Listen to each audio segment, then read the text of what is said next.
So the first thing we're going to do is we're going to click on HNN in the corner here. Just double click that.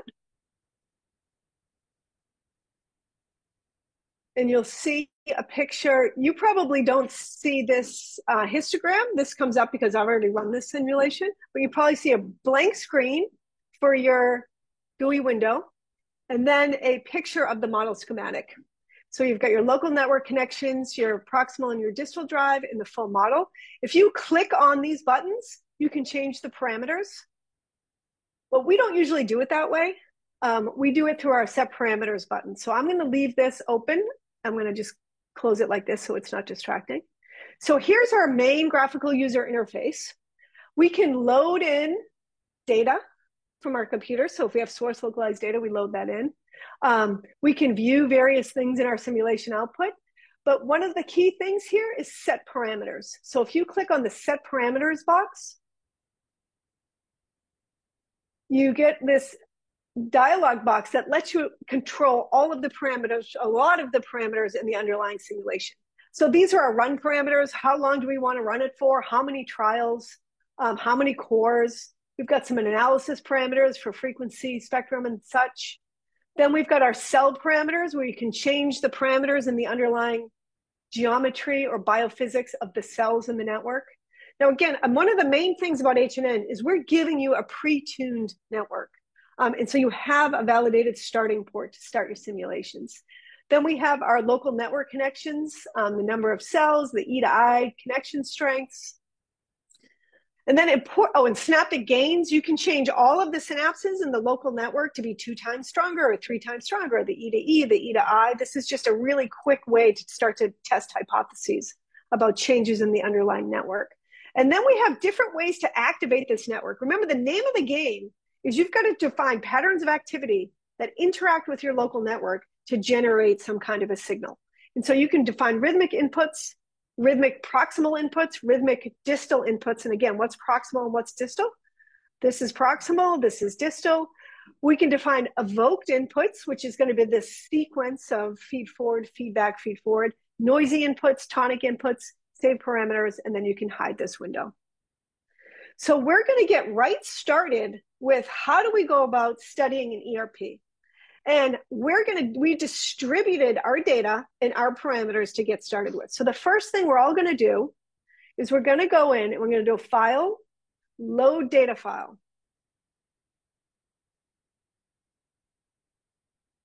And we're going to go into our MEG detection data. And this S1 super T, that's the super threshold response in the hand area of S1 from a tap to the finger that was felt. And so I'm going to load that in, and there it is. This is what we were looking at in the overview. And again, this response is the average of 100 trials per subject over 10 subjects. You can load in a single subject. You can think about variability across subjects. But right now, we're just thinking about where does the average ERP come from? And so in order to simulate this, again, we have a sequence of drive. We're testing a hypothesis. There's a feed forward, feedback, feed forward drive. You can load in the sequence of input that we use with evoked inputs. Set parameters from file. And we're going to go in and we're going to load ERP yes super T parameters. These are our ERP parameters. Yes means yes, they felt it 100% of the time, and that's because it was super threshold. And I'm going to open that up. And now you can see this is the histogram of the spiking inputs. They're going to activate this network. And if I hit run simulation, it will all run. But I don't want to hit run simulation yet. I want to unpack for you how this ERP is generated. So the first thing I'm going to do is show you what are these inputs. So if you click on evoked inputs, move this over. You see there's 3 inputs. There's a proximal 1, a distal 1, and a proximal 2.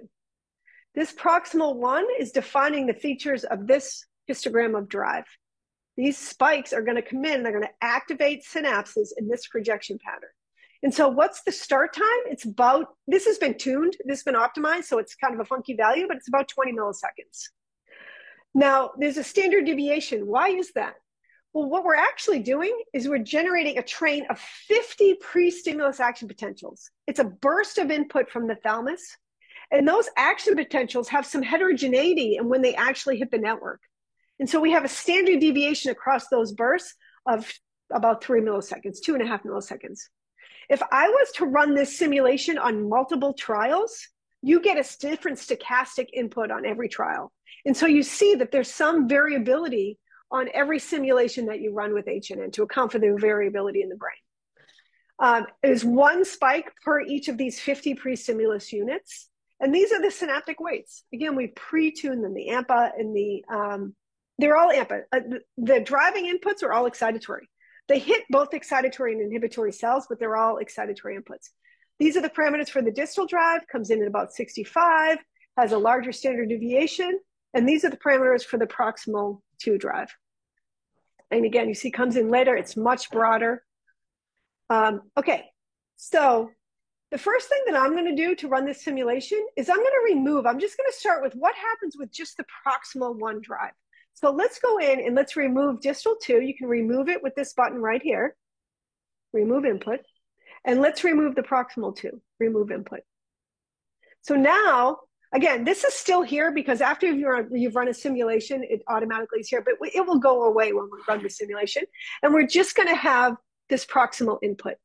So what does this input do when I hit run simulation? It's going to hit these synapses. It's going to activate the network. I'm going to get this net electrical current going up and down the dendrites. So we hit run simulation. Oh, this is very important. Don't run it yet.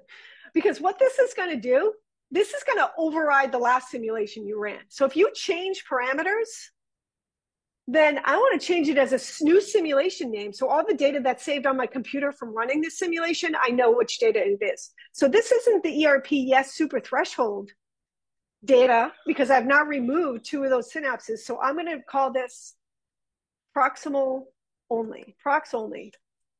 And so after I run this simulation, all this data that the model generates will be saved in a file on my computer called ERP yes super thresh prox only. Okay. So now I'm going to run simulation. When you see a simulation log, we fortunately have lots of processors we can run things on. Hopefully this goes pretty quickly. It's making the output where it's going to save everything. Oh, I forgot. We're running 3 trials here. I was going to change it to 1 trial to save time, but we'll just look at the output of 3. It's running for 160 milliseconds or 165 milliseconds or 70. Runs pretty quickly on these resources. Okay, and here it is. And so here's the output from just that proximal drive. And now you see, you don't see those other drives. The gray is the 3 different runs. The black is the average. I forgot to show you that in this run parameter, this is where we define how many trials do I want to run? How long do I want to run this simulation for? And so I can change that if I want. I'm going to go ahead and change that the next run through, but let's close that for now. Okay, so what's going on with this 1 input? Well, the first thing I can do to try to understand what's going on is I'm going to view the simulation dipoles. These are the dipoles coming from layer 2, 3, and layer 5 separately. Move that over there. So this is interesting. Layer 2 just goes up and then goes flat again. Layer 5 is going up and then down again. And then the sum, again, it's dominated by layer 5 because it's the bigger current. So it's really kind of hard to understand why did this happen? And so to think about why this happened, we go to the spiking activity. View simulation spiking activity. And here's our underlying spiking activity.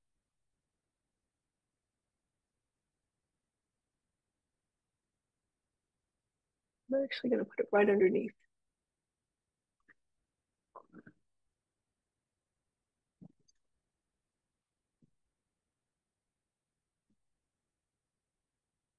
Okay, so what's going on here? In layer 2, 3, I've got pyramidal neurons firing and I've got inhibitory neurons firing. Remember, pyramidal neurons push action potentials in pyramidal neurons drive current flow up the dendrites. And so what I'm seeing here is a reflection of the action potentials up the dendrites. In layer 5, I have current flow up the dendrites, but then I've got this strong inhibitory current. And that's going to pull current flow back down the dendrites. And then I've got some more spiking activity in layer 5 that pushes current flow up the dendrites. And then I've got all this later inhibition. Inhibition at the soma, who can tell me what that might do? If I have, let's go do this. If I have inhibition at the soma, how is that going to impact this current? It's going to pull the current down. And so all of this blue here, there's nothing else going on. It's just pulling current down. And then there's another barrage of inhibitory input. And so the reason that this goes up and then down again is back propagation of action potentials followed by a little inhibition, then back propagation of action potentials followed by inhibition. And it's this constant like interaction between spiking and pyramidal neurons and inhibition that has this push-pull of the current going up and down the dendrites. Okay, so now I'm going to add, any questions so far? Okay, now I'm going to add the next proximal input.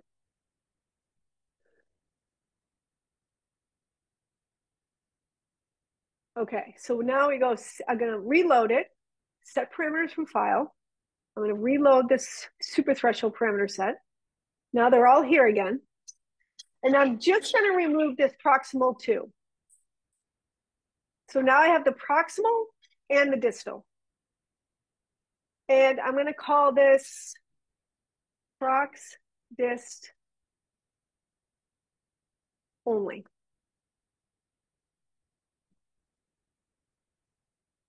Everybody with me?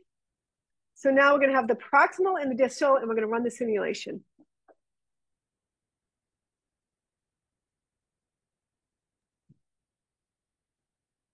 Oh, wait, I'm going to stop the simulation. Yeah. I just want to do one run. So I'm going to do run so you can stop it. I'm going to go run one trial just to make things faster. I'll close that. And now I'm going to do prox dist only one run. And now, did that work? Yeah. And now I'm going to run the simulation.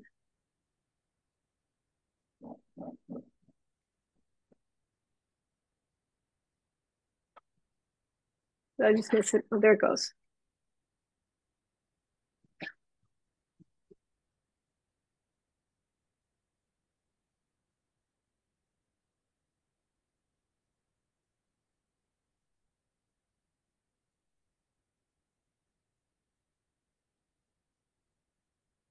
Okay. So what you're seeing here in the dotted line, that's my last simulation. It always shows you what changed from the last simulation to this simulation. As you're starting to develop and test hypotheses about how these signals are generated, you want to see, well, what changed?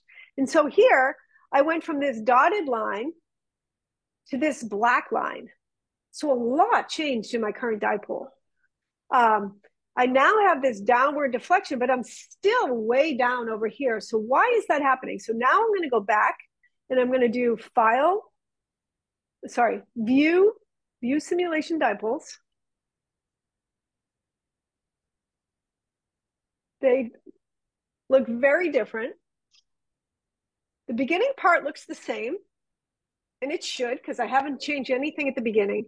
But now I have all this extra activity here. Again, mostly dominated by what's going on in layer 5. I'm going to move that up. And now I'm going to do view simulation spiking. And here's the spiking. Let me move this spiking over.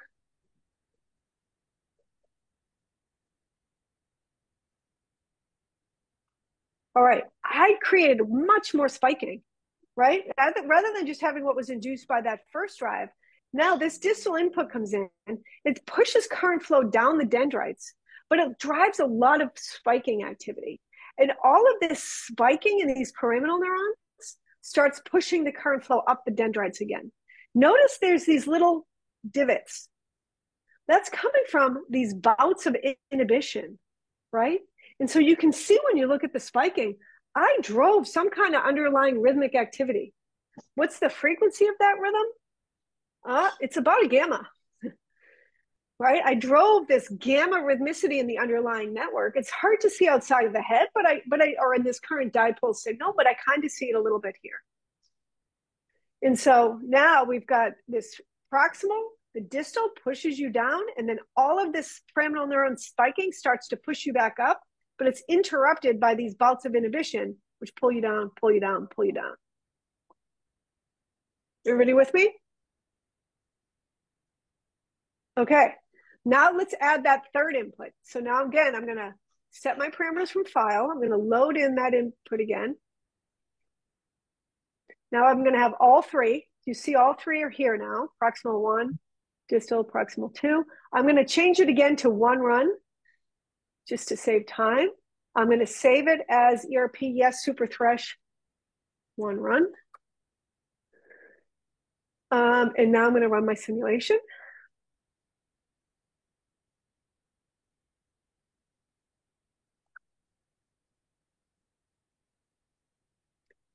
Now, one of the interesting things about HNN is several people have used HNN now to study ERPs in somatosensory cortex, auditory cortex, visual cortex.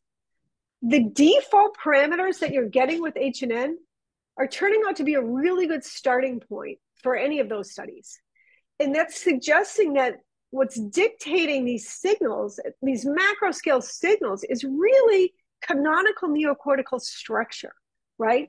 The cortex has this structure with these pyramidal neurons and supragranular and intragranular layers, inhibitory connections that are well localized, projection patterns from other parts of the brain that are conserved. And so you can get a lot of the same thing from this well-tuned network. All right, so here we are. We've got now the black curve. Here's our last one. The other thing you can do is you can toggle through simulations. Remember, this was our proximal only simulation. This was our proximal distal. And now here we are at our full. And you can remove any of the simulations with this remove simulation button if they're distracting to you. All right, so now we've got a very, sorry, Siri activated on me. We've got a much closer representation to our signal. Let's look at what's going on. So first I'm going to view simulation dipoles. And now I see layer 2, 3, yeah, it went up a little bit. But in layer 5, it went up quite a bit. And then I sum them together and I get this big upward deflection. So what's going on in the underlying network?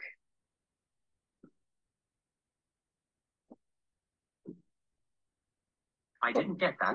Could you try again?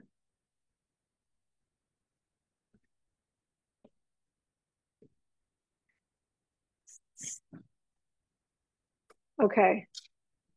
So here's our spiking. Let's look at let me pull this one over. That's what it looked like last time. And now this is what it looks like this time.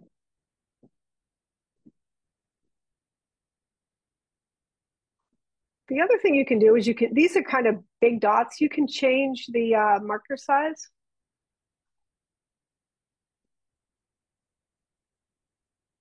I don't know, I like that a little bit better. Let's change this one.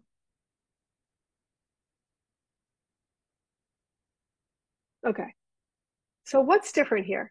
Well, this looks the same. This looks the same as it should. It's the same exact input. The only thing that's different is now out here, sorry.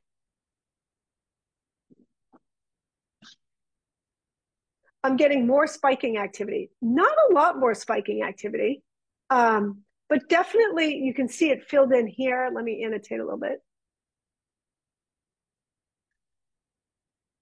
It filled in here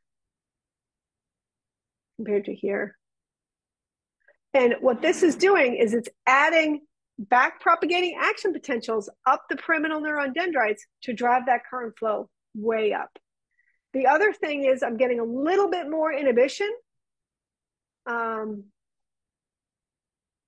It's hard to see because I just drew over it, but there is just slightly more synchronous inhibition up here, and that's going to pull current flow up. So there's two ways to get current flow up. Back propagating action potentials, or I'm sorry, three ways to get current flow up. Proximal drive is going to push you up, right? So now I've got this proximal drive. That's going to force current up the dendrites. I've got more action potentials in the pyramidal neurons. That's going to force current flow up the dendrites. And I have somatic inhibition, and that's going to pull, not somatic, sorry, distal inhibition is going to pull current flow up. I definitely have a competition between somatic and distal inhibition. And so you can play around with the strength of the inhibitory drives to see which one is controlling more or less. All right, let me erase this.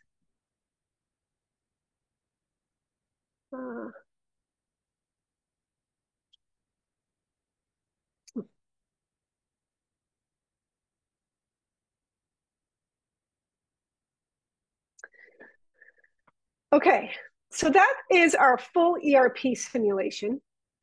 But the next thing I want to do is explain the role of this smoothing and scaling, right? We talked about this in the overview, but where is that? So if you look in run parameters in analysis, you see we have a dipole scaling factor of 3,000, which is right here. And we have a smoothing factor of 20.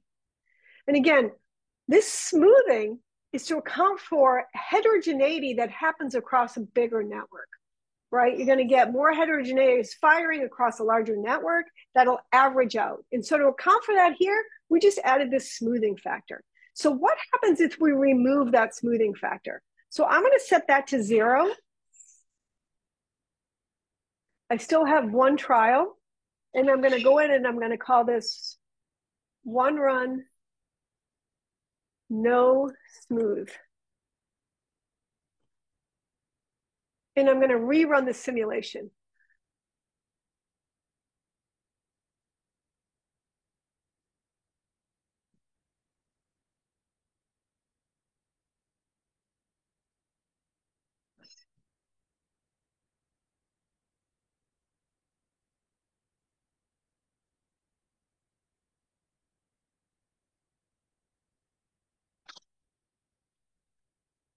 And you see, this is without smoothing. This is the raw current that's coming out of this 200 cell pyramidal neuron network.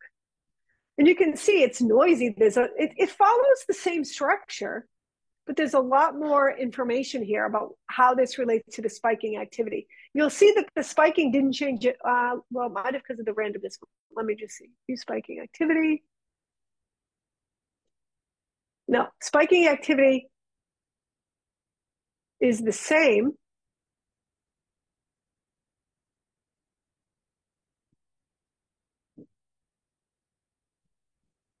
The smoothing is only taking place on the net current dipole. And so unsmoothed, it looks like this. And you can kind of see more that, okay, I've got some excitation, then I've got some inhibition that's pulling me down. Then I've got some more excitation, inhibition. And it's like excitation, inhibition, pulling. You can see a little bit here that we had kind of a break in the firing right here.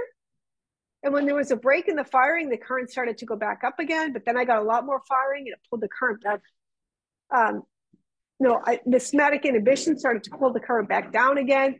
We also have this distal drive, which is pushing the current down. And so you've got this competition between the drive pushing you and those action potentials wanting to go back up. And so the strength of the drive is set in a way that it's winning and is pushing the current flow down, even though there's this back propagation of action potentials from all the spiking. So now I can put the smoothing back on.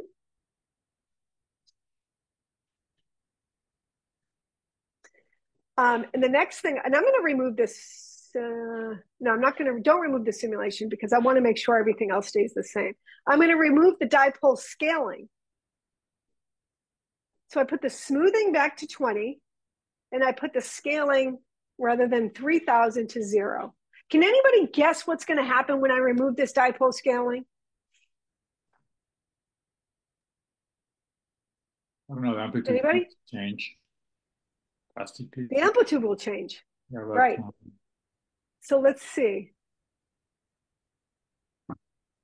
Oh, I got to change the name. I'm just going to say no scale.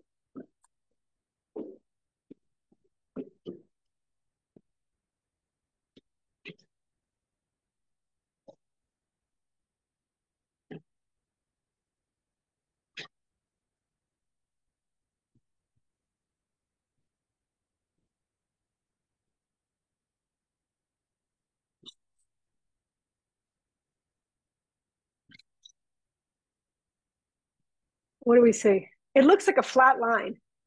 It's not actually a flat line. There is something going on here, but it's just on this scale, we don't even see it. It looks like a flat line, but we could zoom in.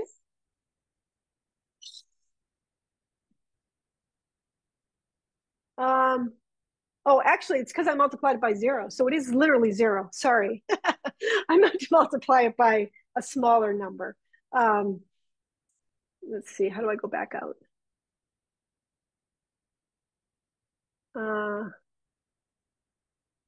I'm forgetting how to zoom back in. Do you remember, Dylan? Hit the home button to zoom out. Thank you.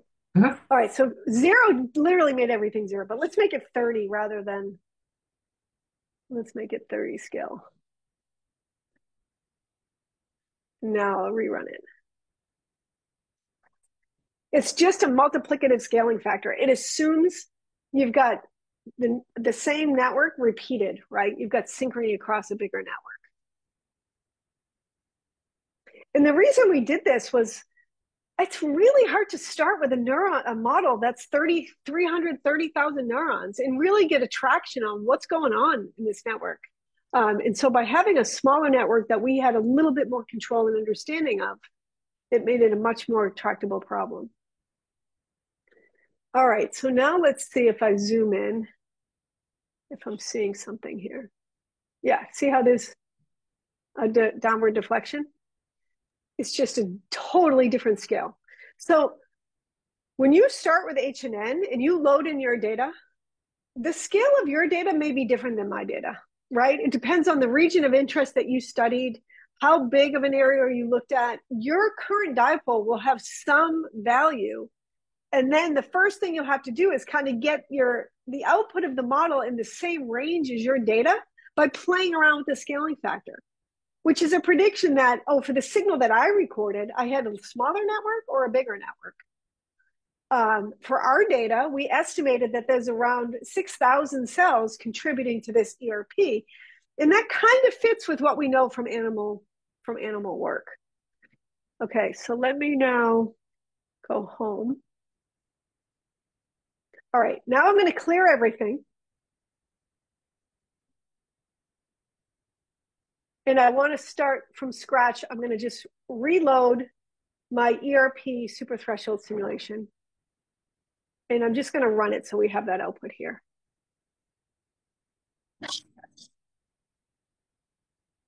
Because the next thing we're going to do is we're going to say, okay, we have a predicted model about where this ERP comes from.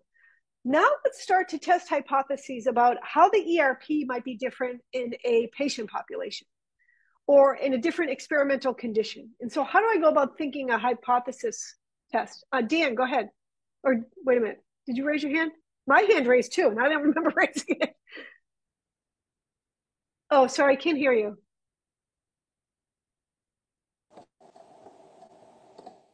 How about now? Yes, yep.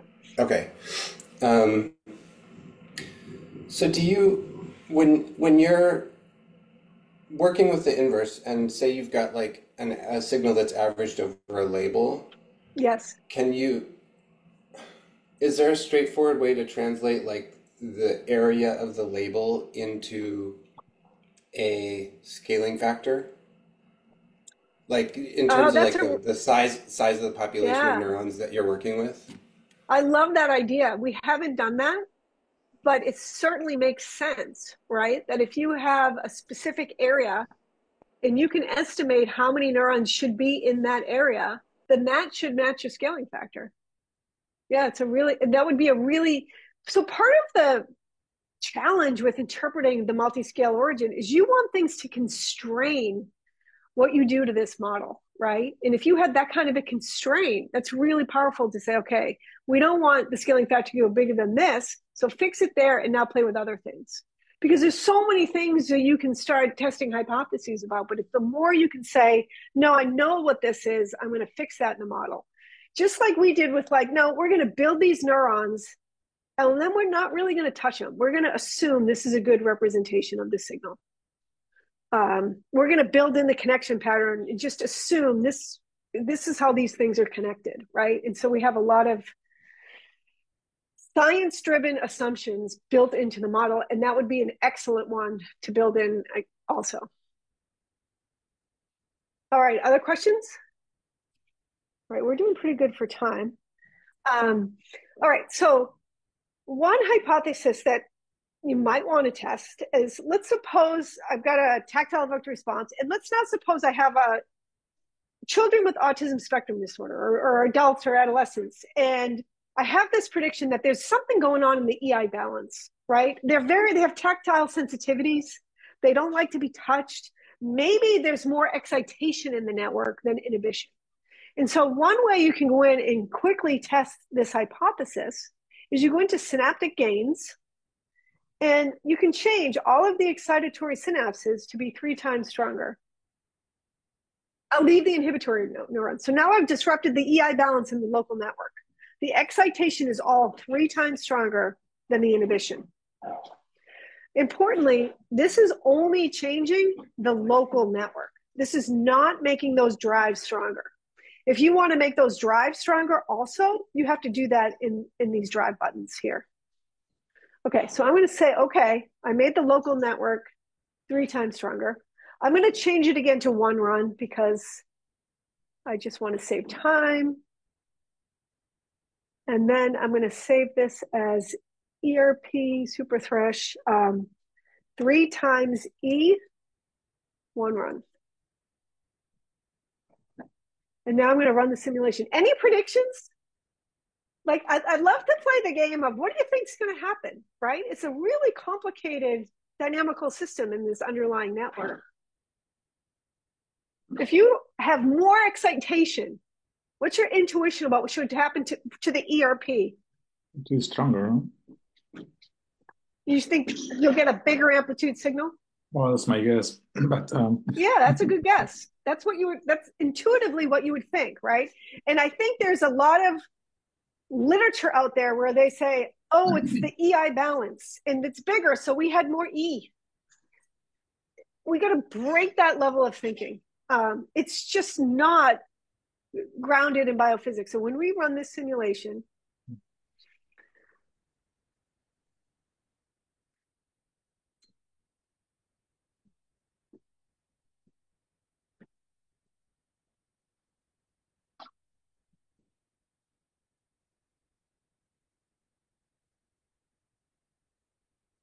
okay, what happened? This peak actually got smaller. This peak over here did get a little bigger. This one, I don't know, we would call that smaller or bigger. It's certainly not, increased excitation, bigger amplitude response. It's much more complicated than that. I'm going to put you on hold 1 second. Sorry.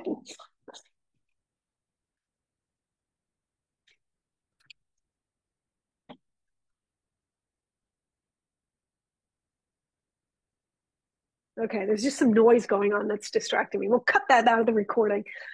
Okay, so what's going on here? We just made the local excitation 3 times stronger. I'm gonna close out some of these windows just to not confuse us. This was our last. It was no smooth, but that doesn't matter for the spiking, so I'm just going to leave it here. And I'm going to remove the dipoles. So I'm going to view simulation dipoles.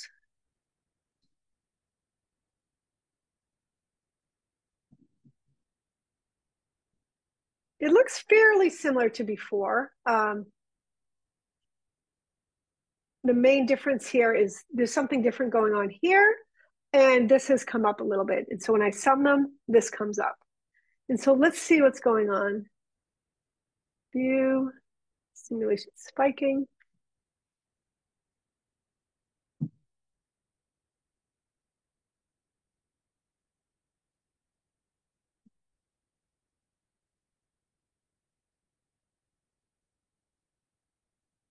I'm going to change the marker size again.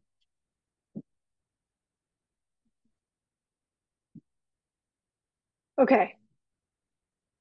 So let's just start right here. What's one thing we notice? I don't have this lined up properly, sorry.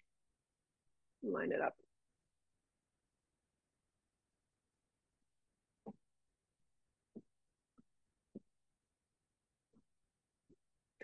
What's one thing we noticed between here and our last simulation? Remember, our last simulation is the one on the dotted line. Our new simulation where we've increased the excitation is the solid line. What's the main thing you notice? More red activity. Red More activity red. reflecting, what is reflecting again? I forgot. So the red is the pyramidal neuron firing in layer 5. So we got much more pyramidal neuron firing in layer 5. That kind of makes sense, right? We increase excitation, we get more firing.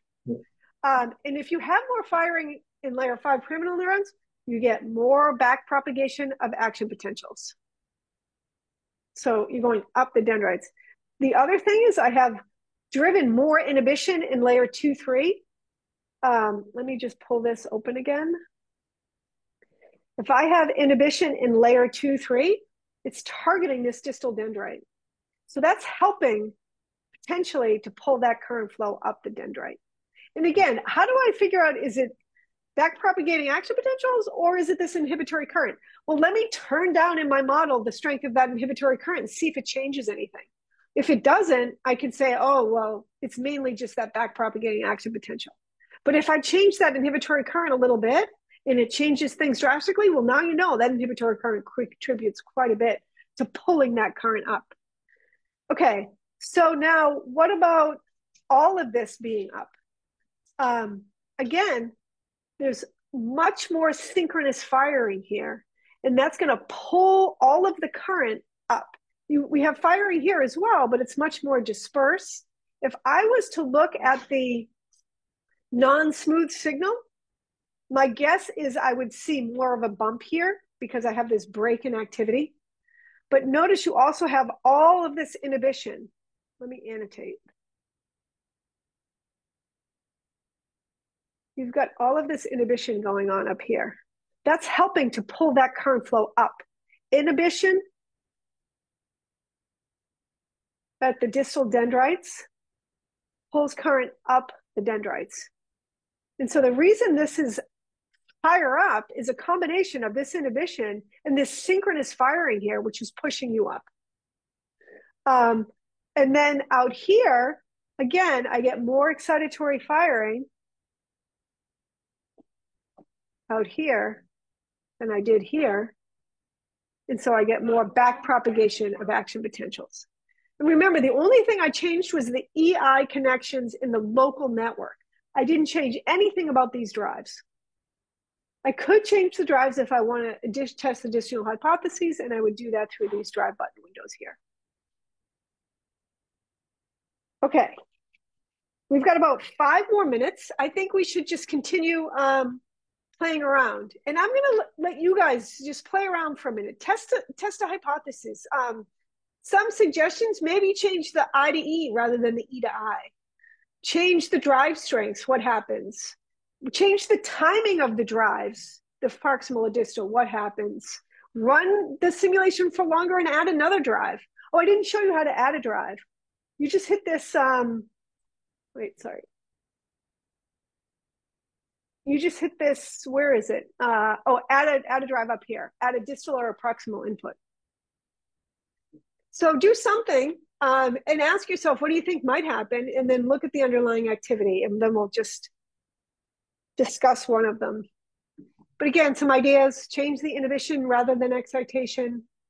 change the timing of the drives, add a drive. You can change anything in the network. You can change cell properties, local network. You could add a rhythmic input. We haven't talked about that, but you can add, what if I add a 10 hertz input on top of this?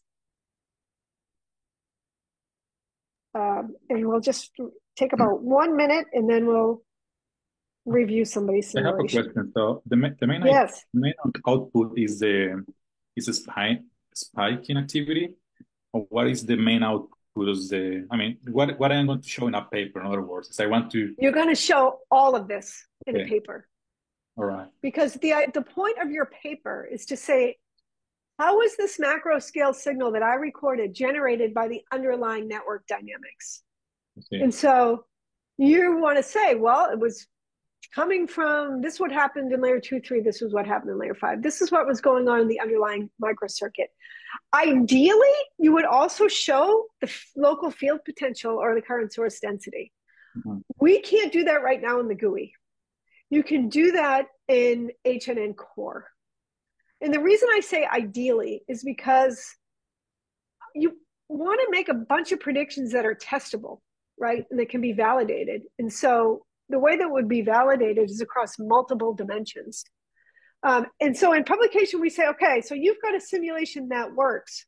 Well, what about this, right? You might have 3 different hypotheses that might equally account for what you're seeing in your data. And so what we do is we try them all. And we say, oh, this one worked. This one's logical, but it didn't work. And here's why. And maybe this one worked a little bit better. And you maybe if you get 2 different simulations that give exactly the same current dipole, by definition, those simulations are different. And so there's some prediction in the underlying network that forms targets for validation. We end up with HNN saying it could be this or it could be this. And so now we need to do invasive recordings or some kind of other imaging and start to tease apart.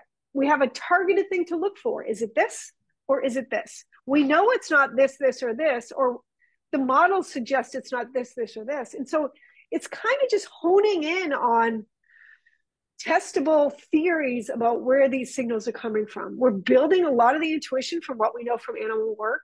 We're simulating that and seeing, can it account for the human? And then we want to go back and say, well, can we now further test these predictions in humans or in animals? But we don't have to test everything. We've got some targeted predictions. We've got some ideas about what works, what might not work. It's a scientific tool. It's a hypothesis development and testing tool. It's not meant to be, the software is telling us how the brain does it. The software is telling us based on biophysical structure what is possible.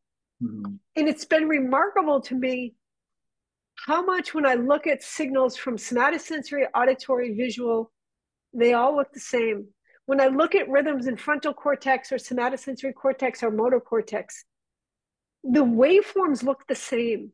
And so there's something about the structure of cortex that's dictating what we're going to see outside of the head. That doesn't mean there's not lots of interesting nuances on what's going on inside of the head, but it's a starting point to start to say, well, how many different things can I do inside of the head and get this same looking signal outside of the head? Yeah, thank you. Yeah. Okay. Oh, we're leaving the breakout room. We can talk the next.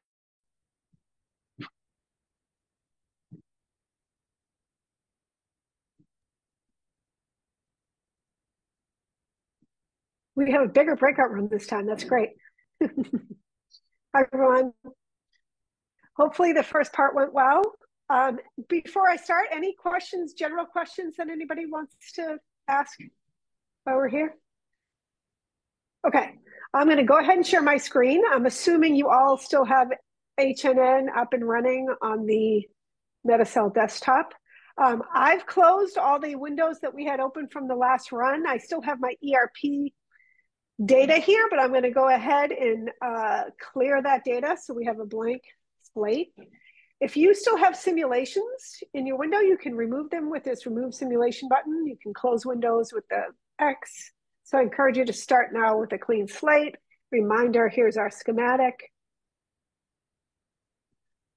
Okay, and so we're going to walk through how do you start to study rhythmic activation of this network. Remember, for our alpha beta mu simulation, we wanted to test the hypothesis that we had this 10 hertz rhythmic input coming in from the thalamus that was going to integrate with the local circuit to give this alpha and beta.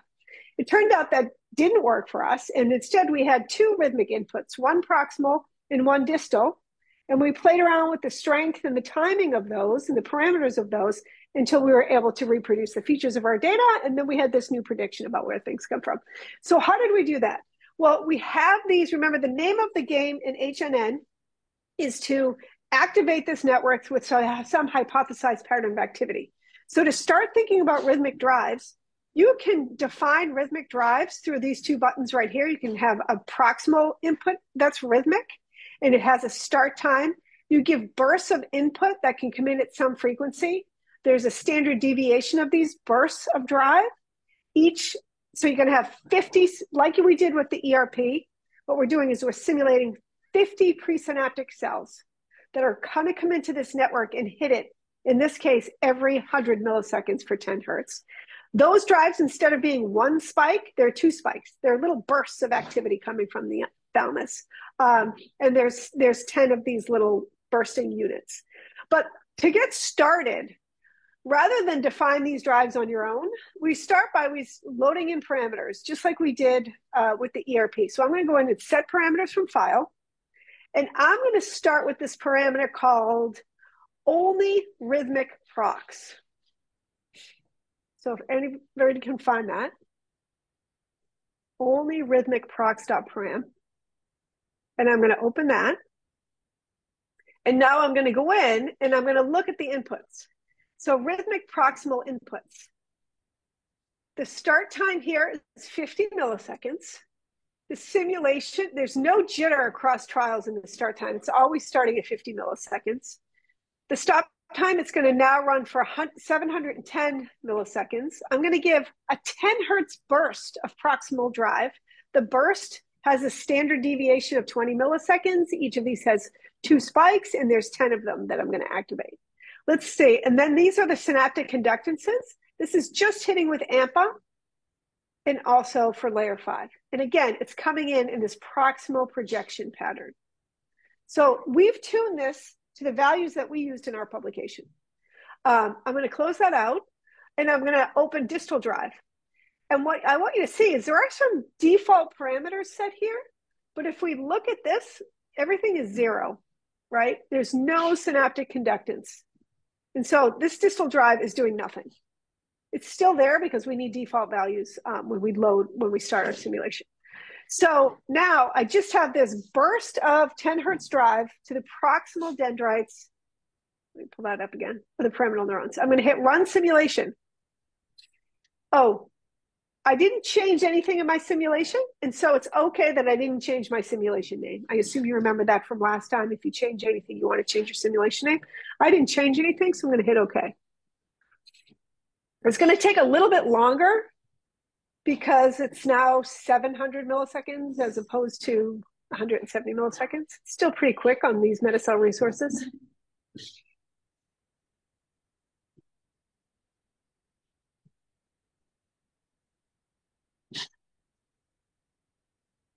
And what happens when you run rhythmic drives, it automatically calculates a spectrogram for you and plots that.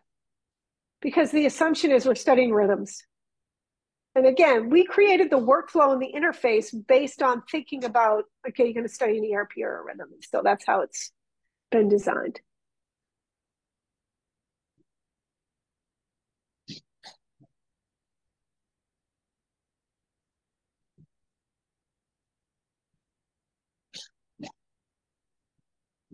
There we go. See, running spectral analysis, it's calculating the frequency spectrum.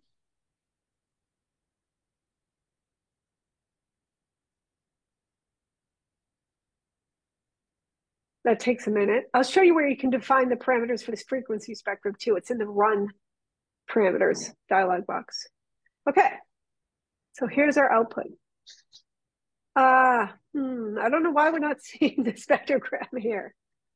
let's see. Let me look at my spectrogram parameters. So if you go into analysis, save spectral data, yes, frequencies up to 40. So it should be plotting 1 to 40 color jet. I don't know. Maybe I'll run it again and let me just run it one more time and see if that. I see it Mine is online. showing. Yeah. Yeah, I did a little playing around with some of my outputs earlier because I didn't want to have a lot of pre-run simulations, and so it may just be that I deleted the wrong thing. But you're all seeing it. You see the spectrogram. Yeah. So what do you see? You see pure 10 hertz, right? 10 hertz. Yeah. So what's happening here? This is that input that's coming in. So we've got this burst of input that's coming in every 100 milliseconds. Every burst is a little stochastic, and that stochasticity is coming from this burst standard deviation. So on any cycle, it's going to pull a little bit different in the spike times that drive the cell. And what that's doing is it's coming in and it's pushing current flow up the dendrites for roughly the standard deviation of this burst. And then it goes back down, and then it pushes current flow up the dendrites and up the dendrites and up the dendrites. If we go in now and we look at, I have to wait now for it to stop, but you can get started. If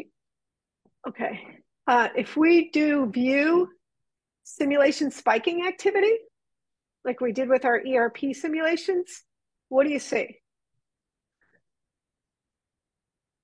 Nothing. Yeah, This is a sub-threshold simulation. We have tuned the parameters so that we're not driving spikes in this network. Now, this is a little tricky because does that mean that when you have an alpha, nobody's spiking? No, there are going to be little spiking units within a large population that are firing in sync with alpha. But HNN in this study was constructed to say, what's creating the macro scale thing that we're recording? And the macro scale thing is coming from the sub-threshold activity. If we want to ask questions about the interaction between the sub-threshold and the local spiking, then we actually have to change the configuration in the network slightly. Because right now, with this 10 by 10, once you get spiking, everybody spikes. And so the connectivity in this template model that you're getting is not set up to look at sub and super threshold activity simultaneously. You can absolutely do that, but you have to go into HNN core and you have to change the network connection so that you don't get everybody spiking when somebody does. Okay, we can also do view, I don't know if this is going to work, but it should work for you guys. If you do view power spectral density,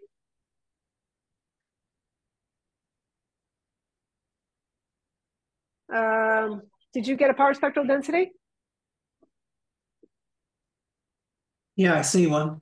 Okay, yeah, I deleted something wrong in mine, but so you can compare that to data. You could load in power spectral density from your data and see if it matches.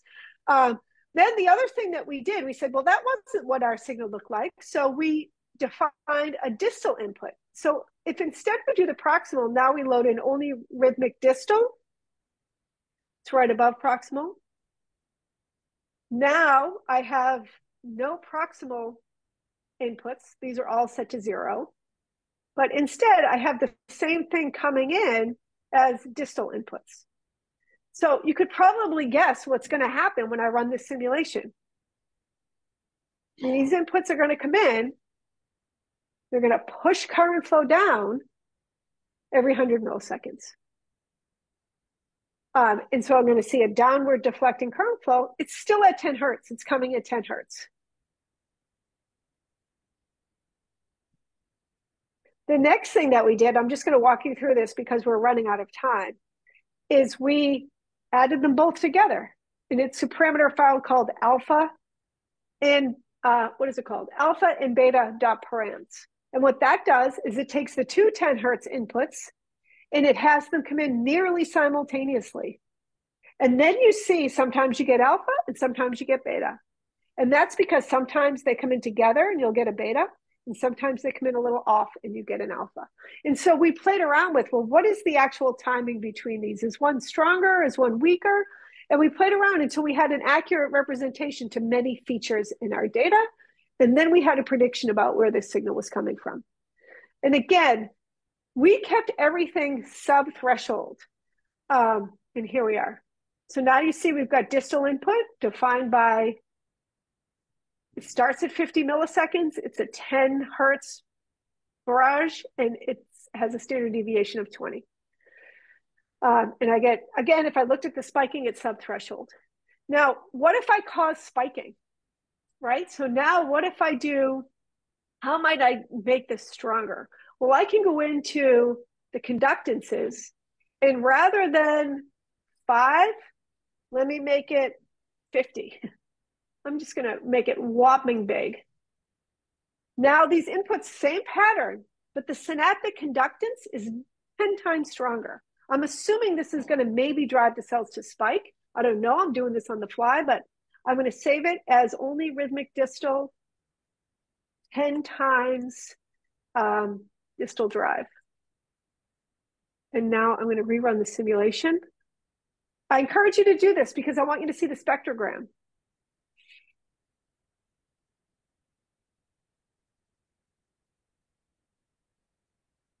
I introduced the distal and proximal drive, and I'm looking at what happens. Yeah. And it seems like you have something like an event, but it's spiking. Ah, yes. So when you get spiking, what does spiking do? Do Like you remember very sharp. Yeah. Can I share my screen? Yeah, please. I'm going to stop sharing. I think you can share. I don't know actually if you can share, but try it. I don't know if this is right, but no, I don't know. Something There's like no, this. Yeah, that's exactly what I want you to see. So what's happening here is you're driving spiking activity. And so if we look at view simulation spiking, notice the size of the current dipole on the left. It's huge. It's way bigger than you're ever going to see in the brain. And when you get spiking, you're driving these big action potentials up the dendrites. Then you recruit inhibition and it pulls current flow down the dendrites. And so you still see alpha, right? I see a nice alpha rhythm. I'm also starting to see some gamma activity. So are you plotting, can you do view simulation spiking? Oh, we're going to leave. Oh. But you'll see that you've got these rhythms in the underlying spiking. And then the question is this what my data looks like? Probably not, right? And so this is there you go. You see these massive synchronous spikes across the entire network.